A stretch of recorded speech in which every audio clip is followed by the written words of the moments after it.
দিদার কাছে আয় আয় আদো কই দাও ভাগো আদো কই দাও খুব কেঁদেছে তোমার ওলে বাবা রে আই তো মুখটা খুব শুকিয়ে গেছে রে মারধর করেনি তো আন্টি না না আন্টি আমার খুব ভালোবাসতো আমার একদম মারতো আরে আন্টি মানে কি বিশাখা না না না এ তো অন্য গল্প বলছে এ তো বলছে বিশাখা নাকি কিডন্যাপ করেইনি মানে তাহলে কি করেছিল এটা এখনো পরিষ্কার নয় তবে ও যা বলছে তাতে বিশাখা ওকে কিডন্যাপ করেনি কিন্তু আমাদের কাছে এতগুলো টাকা চাইলো যে ও ফোনটা পুরো ঘাপলা কেস আমি তো কিছু বুঝতে পারছি না এই যে হাড়ে মুখ করে বসে আছো কেন বাড়ির সকলে তোমার জন্য একদিন কাঁদছিল মিষ্টিটা নিয়ে সকলকে দাও হাতে দিয়ে আসবে বান্টি সব খাবে না নিজে একা যাও আর কেউ খেতে না চাইলে খাইয়ে দেবে হ্যাঁ আদো করে দেবে সবাইকে যাও তাড়াতাড়ি যাও দৌড়ে দৌড়ে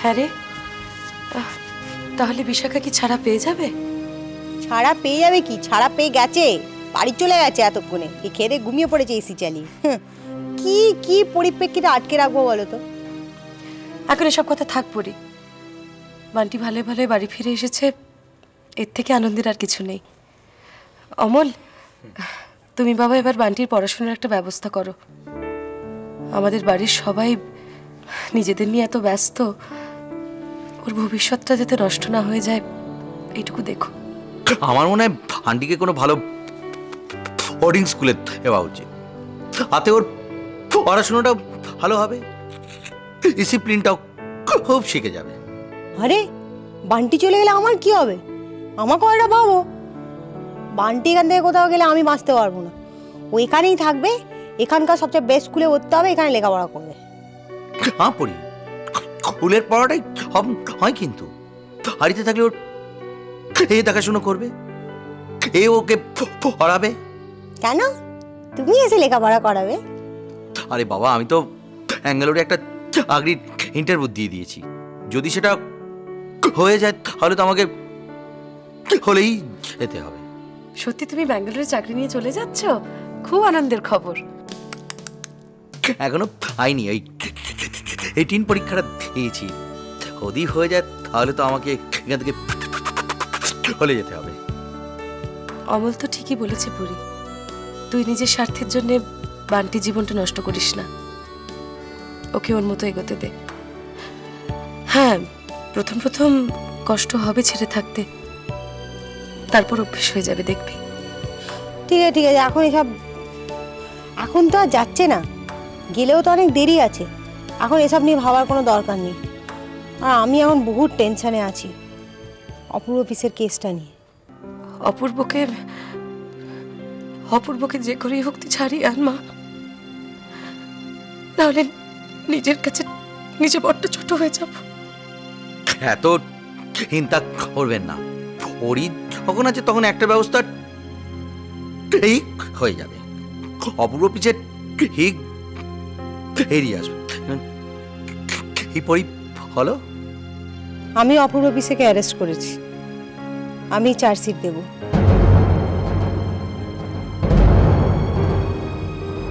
যাকে আমি একবার দোষী বলেছি তাকে আবার নির্দোষ প্রমাণ করতে পারবো যাক বাবা বাড়ির ছেলে বাড়িতে ফিরে এসেছে এই আমাদের পরম ভাগ্যে তুই পরীকে বলে দিস ওর কিডন্যাপারকে যেন আর খোঁজ না করে বান্টির ব্যাপারটা আমার কাছে একটা রহস্যই থেকে গেল মা কে কেন ওকে তুলে নিয়ে গেছিল এটা বোধহয় আর কোনোদিনই জানা যাবে না থাকার জেনে লাভও নেই ঘরের ছেলে ঘরে ফিরে এসেছে আর জেনে কি হবে তোকে তো 5 লাখ টাকা জোগাড় করতে হলো না তা ঠিক এরা মিষ্টি আরে দেখ দেবা মুখখানা কেমন শুকিয়ে গেছে আমার সোনার হ্যাঁ কিসের মিষ্টি রে আমি বাড়ি ফিরে এসেছি তো তাই মা পাঠালো মানে সবাইকে মিষ্টি খাওয়াতে ও আরে বান্টি তুই এতদিন কোথায় ছিলি এটা ভালো আন্টির কাছে জানো তো একদিন আমি পালাতে চেষ্টা করেছিলাম মার কাছে পারলামই না কেন তোকে মারধর করতো সেই বললাম না আন্টি আমায় খুব ভালোবাসতো একদম মারধর করতো না না তোমরা এখন মিষ্টি খাও সুন্দর পিসি দেওয়ার জন্য আনতে যেতে হবে তো আরো মিষ্টি ঠিক আছে বাবা যাও যাও সাবধানে যাও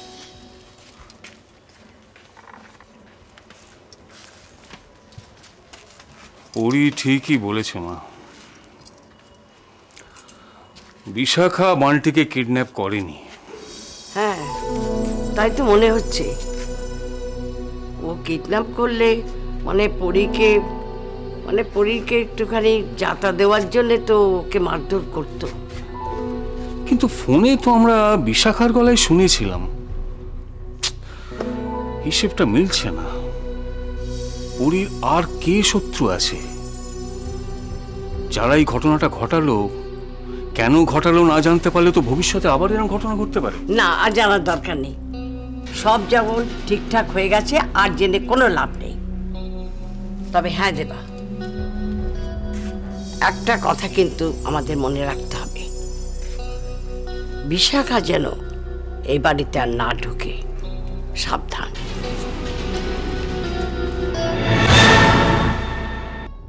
আরে তুই তুই সেই মেয়ে, তোকে আমি জন্মের পর তোর মার কোল থেকে তুলে দালালের হাতে তুলে দিয়েছিলাম আমার জন্যে জন্মের পর তুই তোর মাকে পাসনি। ওরে আমি মহাপাতকী, আমাকে তুই ক্ষমা করে দে মা, আমাকে তুই ক্ষমা করে দে। ক্ষমা চাইছো কেন ঠাম্মা? তুমি তো আমার উপকার করেছো। কি বলছিস মেয়ে? আমি তোর উপকার করেছি? উপকারই তো করেছো বলো। আজকে আমার দুটো মা। মানুষের একটা মা হয় না, আমার দুটো মা। আর তারা সকলে আমায় খুব ভালোবাসে। যারা আমায় বড় করেছে তারা খুব ভালো লোক। দাদু, অপর দাদু। আরে দাদু ভাই, এসো এসো এসো। নাও মিষ্টি খাও। কেন মিষ্টি খাবো কেন? তোমার কি পরীক্ষার রেজাল্ট বেরিয়েছে? তুমি পাশ করেছো? না না, তুই স্কুলে গেলাম না তো পরীক্ষা দেবো কি করে? ও তাহলে কেন মিষ্টি খাবো? আমি ফিরে এসছি তো, তাই মা মিষ্টি পাঠালো।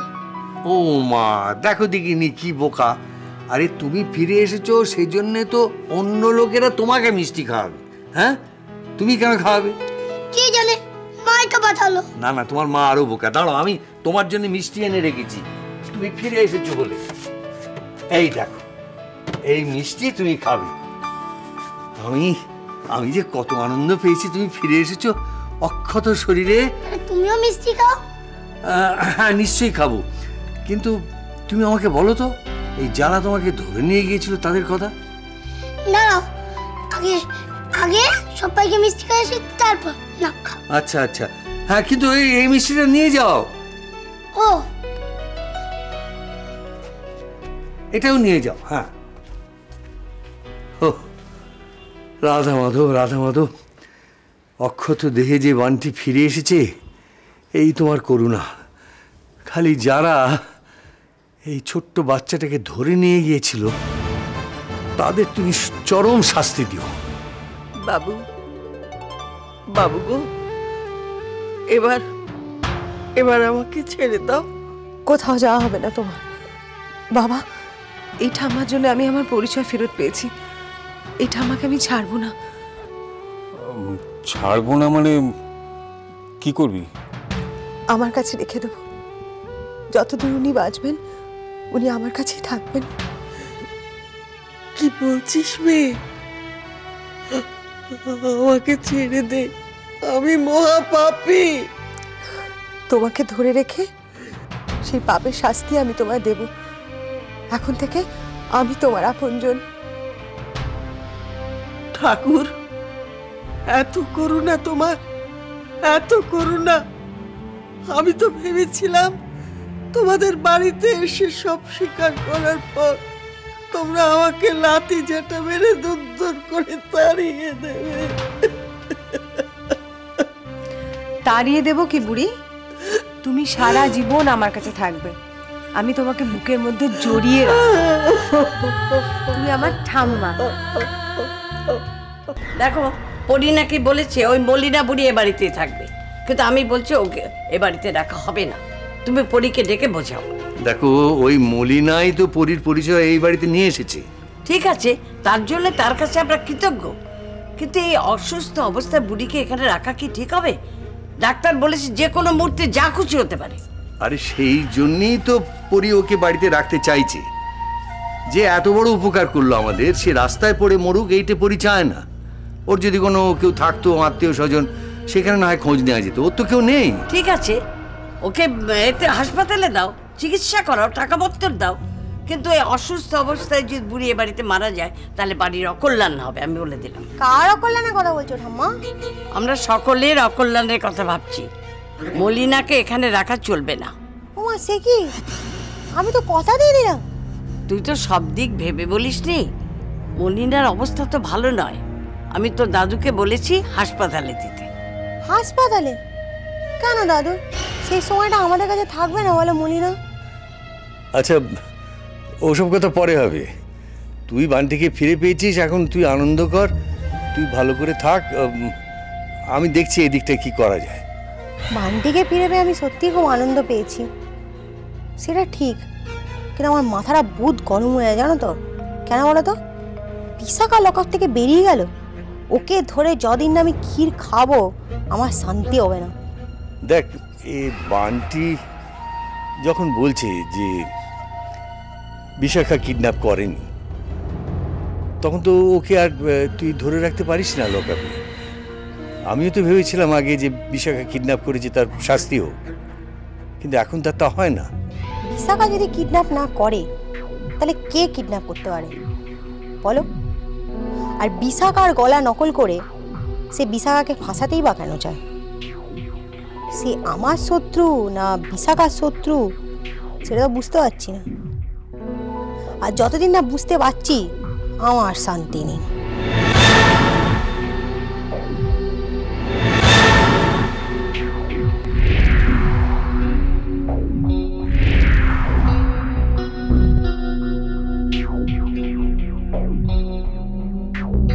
বিশাখা মারার জন্য বিষ মেশানো পায়েস এসেছিল, মনে আছে? সেই পায়েসটা যে নিয়ে এসেছিল তাকে কিন্তু আমি ধরে ফেলেছি।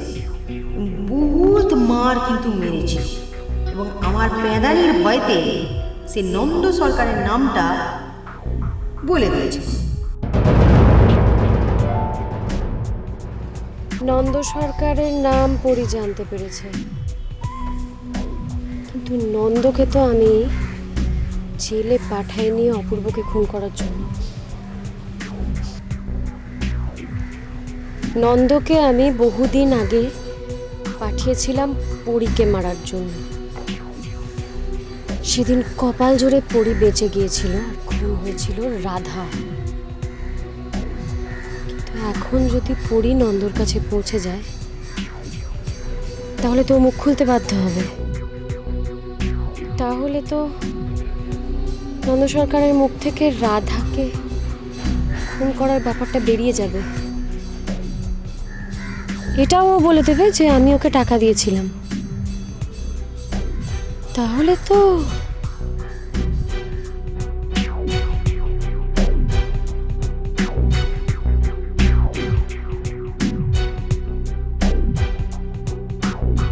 হ্যাঁ ম্যাডাম বলুন। নন্দ সরকার খিদিরপুর বটগঞ্জ এলাকা থেকে কাজ করে। হ্যাঁ আমি ওকে চিনি, ও আমার সাথেও কাজ করে। ওকে সরাতে হবে। মানে? নন্দকে মুছে দিতে হবে, নাহলে আমার ক্ষতি হবে। নন্দ খুব কাজের লোক ম্যাডাম। এখন আমার কাছে ওর কোনো দাম নেই, কারণ পুলিশ ওর নাম জেনে ফেলেছে। নন্দকে যদি আমি মুছে দিই বা সরিয়ে দিই তাহলে আন্ডারওয়ার্ল্ডে টেকা কিন্তু আমার পক্ষে মুশকিল হয়ে যায় ম্যাডাম। নন্দকে সরিয়ে নিজে দূরে কোথাও সরে যাবেন। টাকা পাবে। কাজটা কবে সারবে? কাজ হয়ে যাবে, কিন্তু আপাতত ও এখন এখানে নেই, মুম্বাইতে। মুম্বাই থেকে ফিরলে যত সম্ভব তাড়াতাড়ি আমি কাজ করে দেবো। আমি দেরি করতে চাই না। দরকার হলে মুম্বাইতে লোক লাগাও, ইমিডিয়েটলি ওকে শেষ করে দাও। Got it?